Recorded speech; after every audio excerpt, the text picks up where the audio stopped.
All right, good day, everybody. This is Etienne Marceau of the Sports Inquirer, and welcome to another edition of Fighting Peaches. On this edition, we're going to be hearing from Georgia State volleyball head coach Flavia Siqueira as the Panthers prepare for their upcoming 2025 campaign.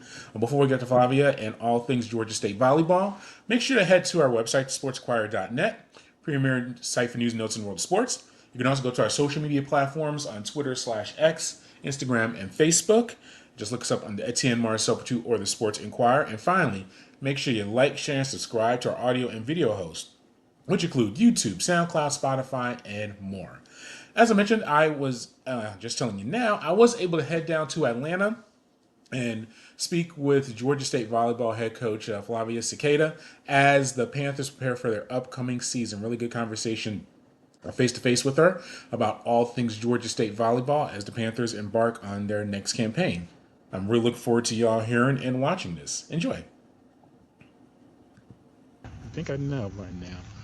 All right, Sports Inquirer, we're here with Flavia Siqueira from Georgia State volleyball, court volleyball, because we do have a beach volleyball team here, or Georgia State has a beach volleyball team, but court volleyball, about to start this upcoming season. You're in year 2 now. How does it feel now with the program as opposed to this time last year when you really turned over your roster and you were getting acclimated to this program as well? It's an exciting moment for our team and for our staff. Of course, we graduated. A lot of the transfers we had come in last year to help us change the program around.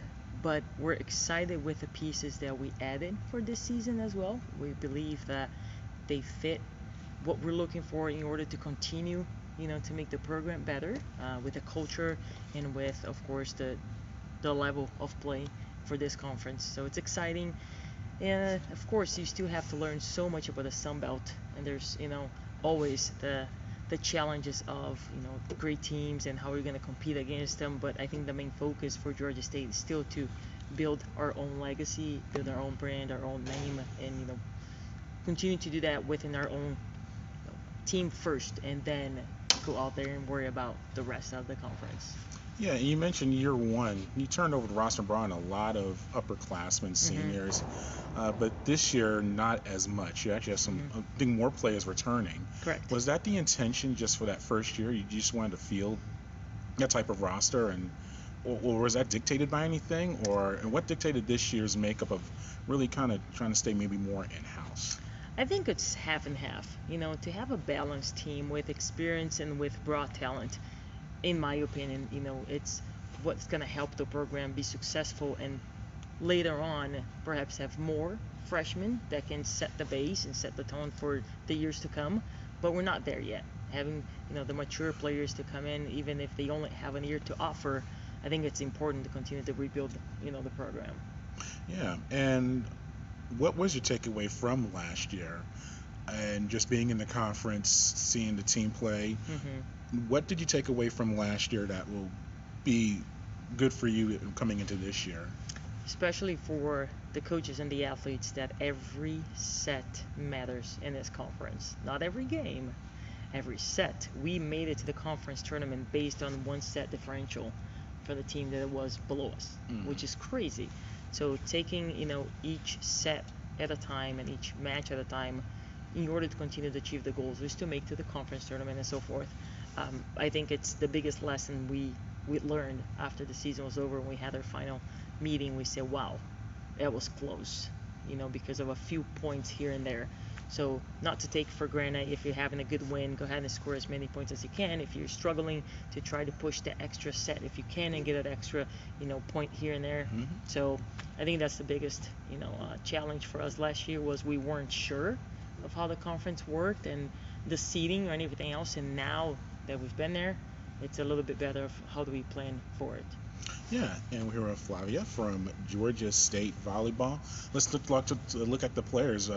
You sent me 2 right sides in Akira and Maria. What about those 2 players? I was able to speak with them, and just what you're expecting, kind of different spectrums. Maria being a graduate transfer, Yes. and then Akira has been here since her freshman year. So Correct. that's kind of the 2 I mean, that's really the extreme ends Yes. of kind of what we just talked about. Oh, what about those two and just your outsides and kind of what you're looking for from them? Maria and Akira, great young ladies, very unique in their own talent level, Mhm. right? So Akira is phenomenal with her athleticism. You can ask anything out of that player for hours and hours a day.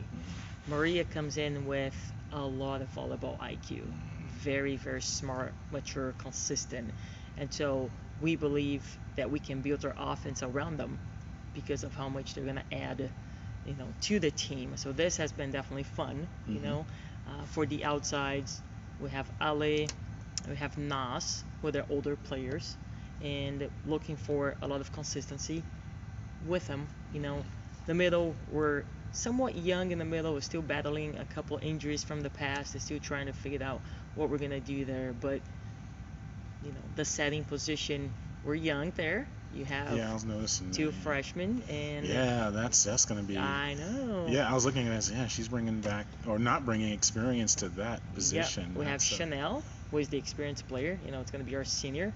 And we're excited about, of course, her leadership and what she produces. She's a great setter. So hopefully the freshman will be able to take this year to learn from her and to adapt. The libero position, we're excited. We're solid.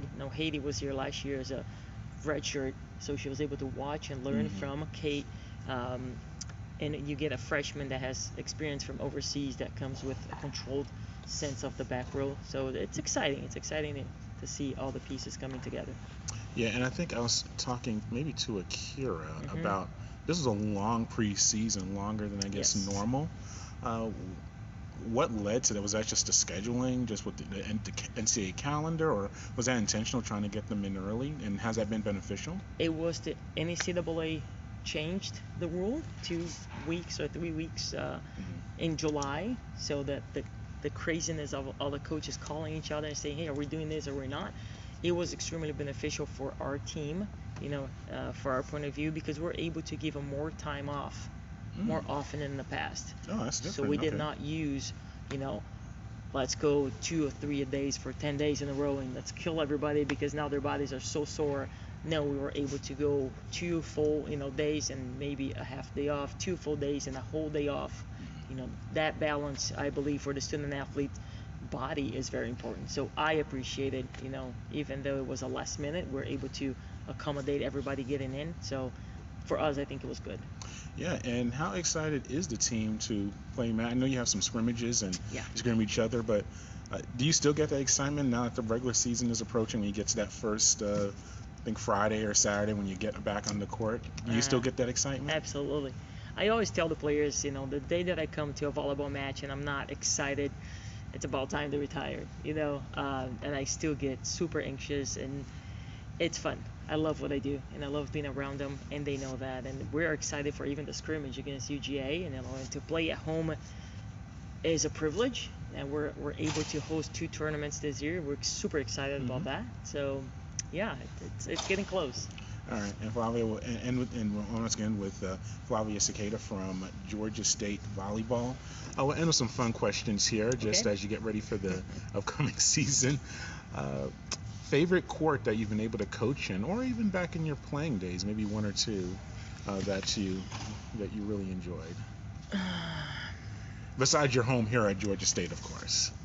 Of course. I would say I've enjoyed, playing at Miami-Dade. I think it was just a beautiful venue. Back in the day, it was just fun. Also, you're by the water, it's just a different environment. So, Miami-Dade, that's in junior college? No, Yes. Junior college, Yep, okay. Yep. So that was fun. Yeah. And I would say, man, I enjoyed coaching. That's a tough one. I've been around for so long. I would say You can name 1 or 2. Valdosta State. Okay. Yep, it was a beautiful venue, lots of space, really an excitement that they brought into the volleyball program. It was fun to coach at their gym. That's for sure. Okay. Who has been a favorite recruiter to? Not like well, I've been saying with coaches like your favorite, and it's like choosing your favorite child car, whatever you want, something. But maybe one or two fun recruits that the process was fun for you. Maybe you got to travel somewhere different. Maybe you got to see them where they were really young and kind of followed them for years. What about one or two just kind of fun recruiting Fun stories recruits. that you enjoyed that whole process of? Kendall McCain. I coached Kendall when she was 12 at Florida, Mhm. a high performance team. And then I coached her when she was 13 at HP again. And then she ended up playing for me at Alban Montgomery, so that was 6 years just watching her and following her and her family throughout the club seasons. And then she became my athlete. So it was enjoyable, that's for sure. And I would say a couple of the international players that I had a chance of seeing in Brazil I was when gonna I say, go home. where's the furthest you've had to travel for a recruit? The furthest would be Brazil? Brazil counts. No, Italy. Italy. Yeah.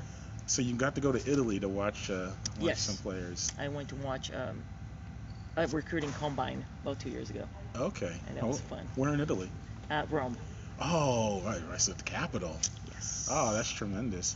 You mentioned Brazil too. Mhm. Like, how's that like? And having that Brazil, do you still get to travel for recruiting or just for connections? Is that?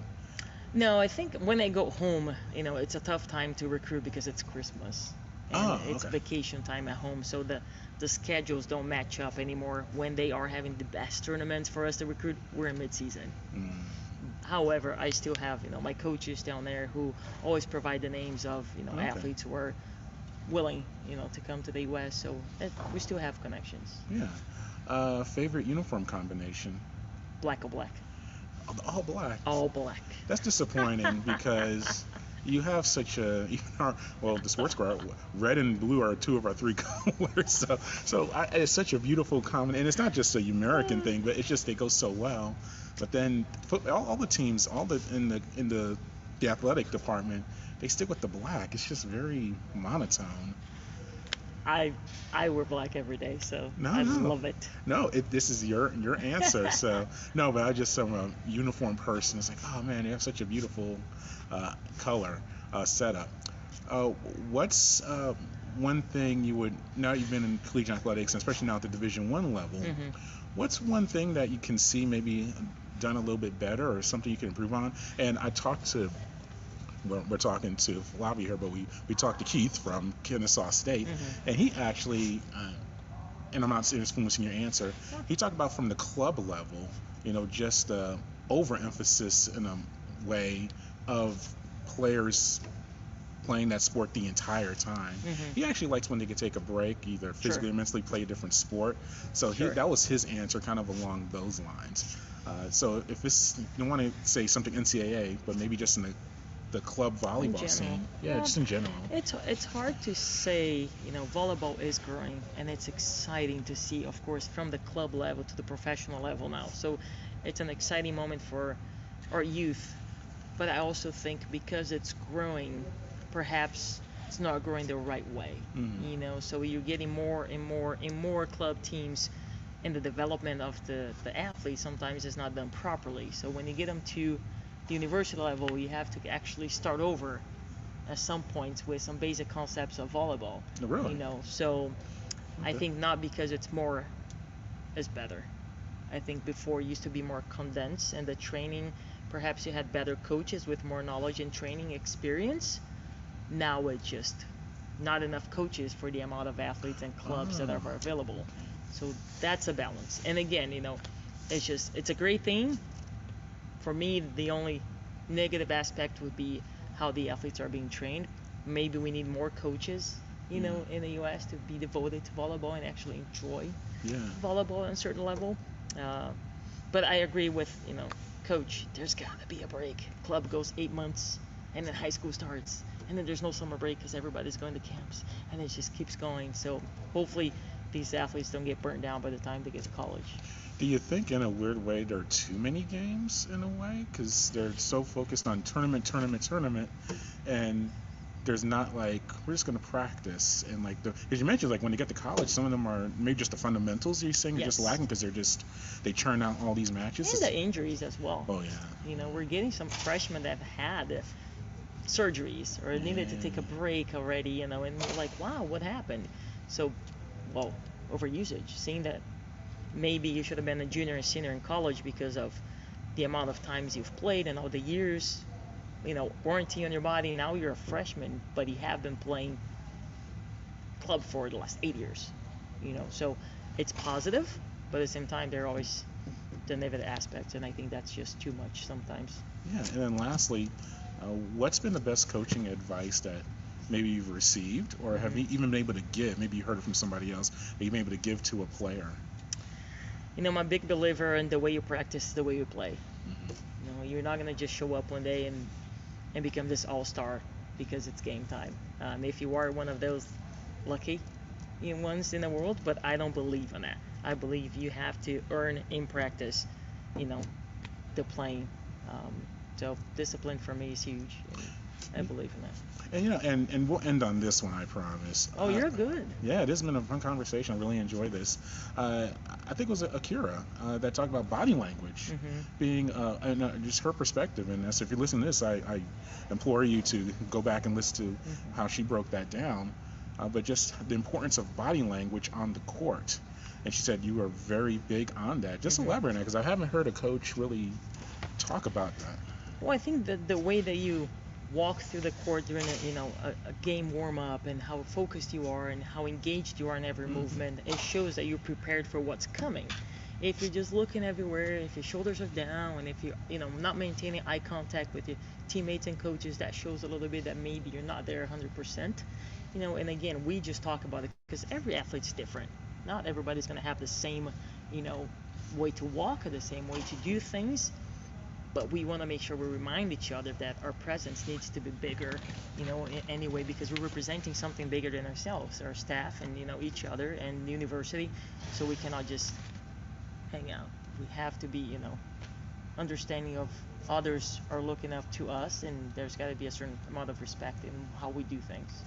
I was going to ask about your pregame routine, but I think this kind of touches on it a little bit. Do you actually practice and train that? Yes. How do players physically look and mentally kind of approach it? Yes. How do you do that? Through our conversations, because you can't ask somebody to do something if you haven't talked to them or show them how to do it. So we allow them the first few practices to, how would you guys warm up? And then they would do it. And we're like, well, let's change it up a little bit, because they might not notice, or they've never been taught before that it's just throwing arms out there is not good enough. You gotta move your feet.